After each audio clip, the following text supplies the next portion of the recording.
Hey kids, today's book is a really cute book.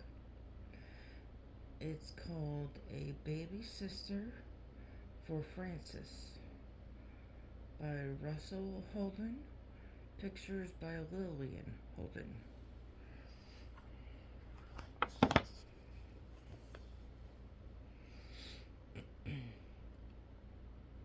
It was a quiet evening.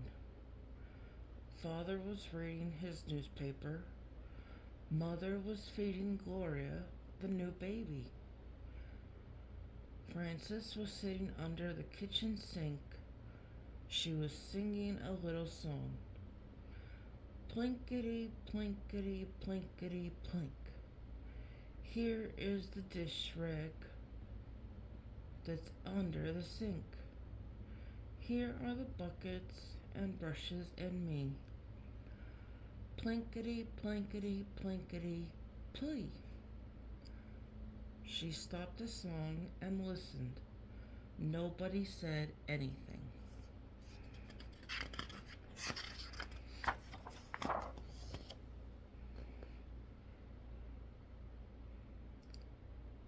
Frances went to her room and took some gravel out of the drawer where she had been saving it. She put the gravel into her empty coffee can and put the lid back on the can. Frances marched into the living room and rattled the gravel in the can. As she marched, she sang a marching song. Here we go marching, rattling, bang. Please don't do that, Frances, said Father. Frances stopped. All right, she said. She went back to the kitchen and sat down under the sink. Mother came in carrying Gloria. Why are you sitting under the sink? Said Mother. I like it here, said Frances. It's cozy. Would you like to help me put Gloria to bed? Said Mother.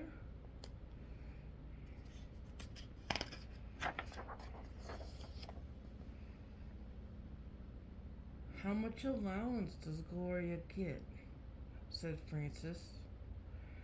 She is too little to have an allowance, said Father. Only big girls like you get allowances. Isn't it nice to be a big sister? May I have a penny along with my nickel now that I am a big sister? Said Frances. Yes, said Father.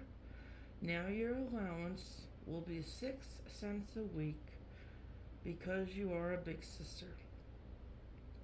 Thank you, said Frances. I know a girl who gets 17 cents a week. She gets 3 nickels and 2 pennies. Well, said Father, it's time for bed now. Father picked Frances up from under the sink and gave her a piggyback ride to bed.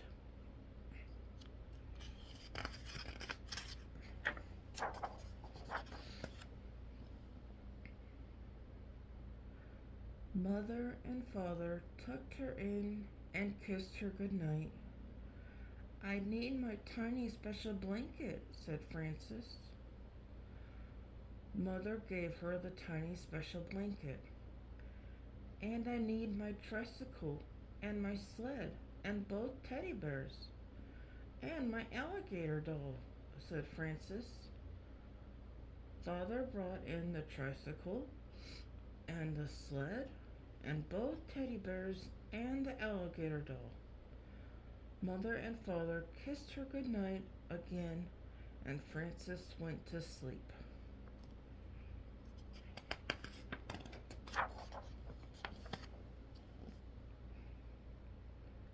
In the morning, Frances got up and washed and began to dress for school. Is my blue dress ready for me to wear? Said Frances. Oh dear, said Mother. I was so busy with Gloria that I did not have time to iron it. So you'll have to wear the yellow one. Mother buttoned Frances up the back.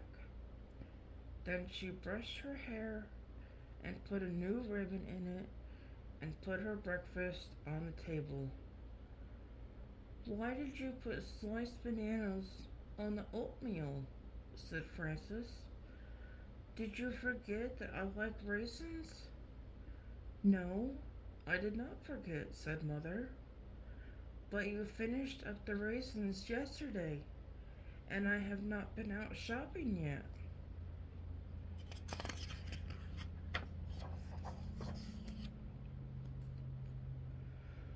Well, said Frances, things are not very good around here anymore. No clothes to wear, no raisins for the oatmeal. I think maybe I'll run away. Finish your breakfast, said Mother. It is almost time for the school bus. What time will dinner be tonight? Said Frances. 6:30, said Mother. Then I will have plenty of time to run away after dinner, said Frances. And she kissed her mother goodbye and went to school.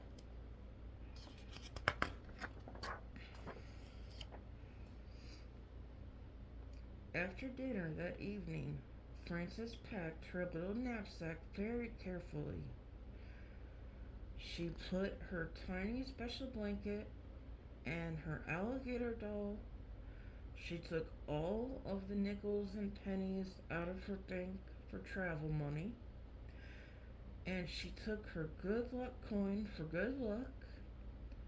Then she took a box of prunes from the kitchen and 5 chocolate sandwich cookies.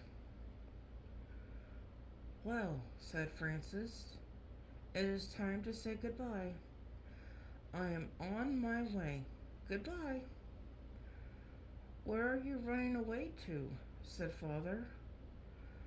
I think that under the dining room table is the best place, said Frances. It's cozy. And the kitchen is near if I run out of cookies. That is a good place to run away to, said Mother. But I'll miss you. I'll miss you too, said Father. Well, said Frances, goodbye. And she ran away.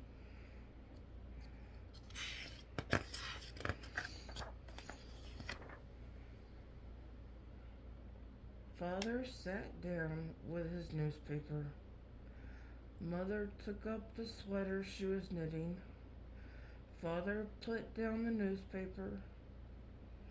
You know, he said, it is not the same house without Frances. That is just exactly what I was thinking, said Mother. The place seems lonesome and empty without her. Frances sat under the dining room table and ate her prunes. Even Gloria, said Mother, as small as she is, can feel the difference. I can hear her crying a little right now, said Father. Well, said Mother, a girl looks up to an older sister. You know that?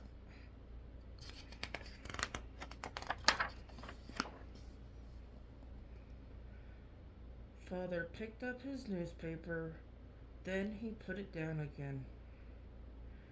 I miss the songs that Frances used to sing, he said.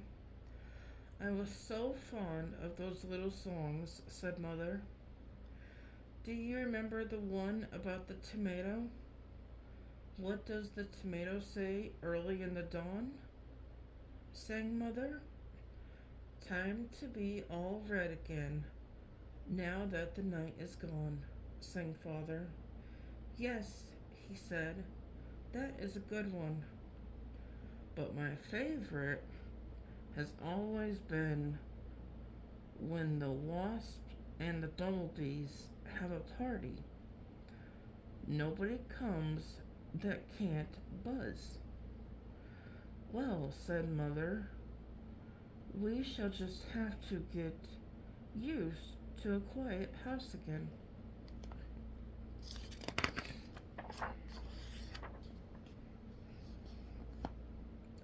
Frances ate 3 of the sandwich cookies and put the other 2 aside for later. She began to sing, I am poor and hungry here, eating prunes and rice. Living all alone is not really very nice. She had no rice, but chocolate sandwich cookies did sound right for the song. Did not sound right for the song. I can almost hear her now, said Father, humming the tune that Frances had just sung. She has a charming voice. It is just not a family without Frances, said Mother. Babies are very nice. Goodness knows I like babies. But a baby is not a family. Isn't that a fact? Said Father. A family is everybody all together.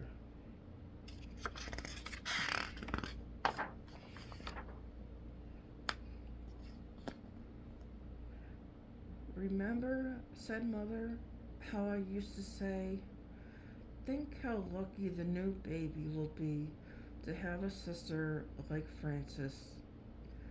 I remember that very well, said Father, and I hope that Gloria turns out to be as clever and good as Frances.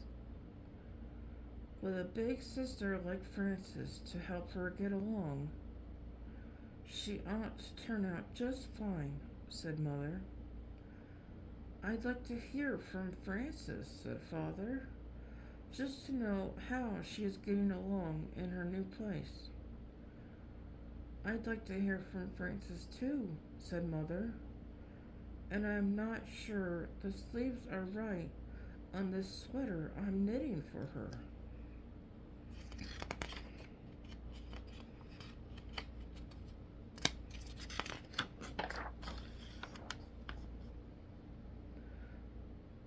Hello, called Frances from the dining room. I am calling on the telephone. Hello, hello, this is me. Is that you? Hello, said Mother. This is us. How are you? I am fine, said Frances. This is a nice place, but you miss your family when you're away. How are you?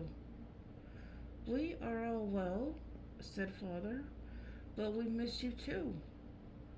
I will be home soon, said Frances, and she hung up.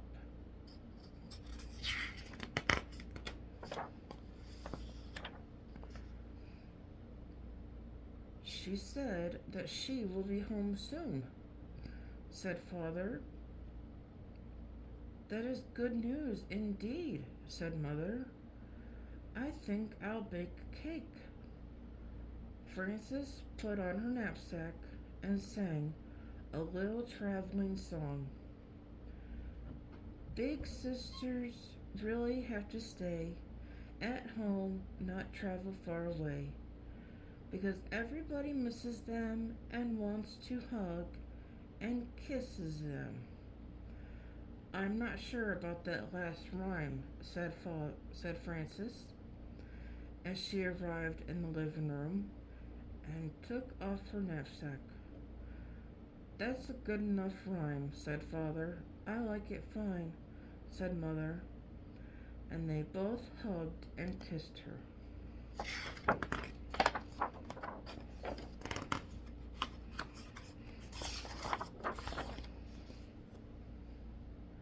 What kind of cake are you baking? Said Frances to Mother. Chocolate, said Mother, It's too bad that Gloria's too little to have some, said Frances. But when she's a big girl like me, she can have chocolate cake too. Oh, yes, said Mother. You may be sure that there will always be plenty of chocolate cake around here. The end. I hope you all enjoyed that book. And if you did, please leave a like and subscribe to my channel. And sorry about my allergies acting up and my voice going out. Until next time, bye.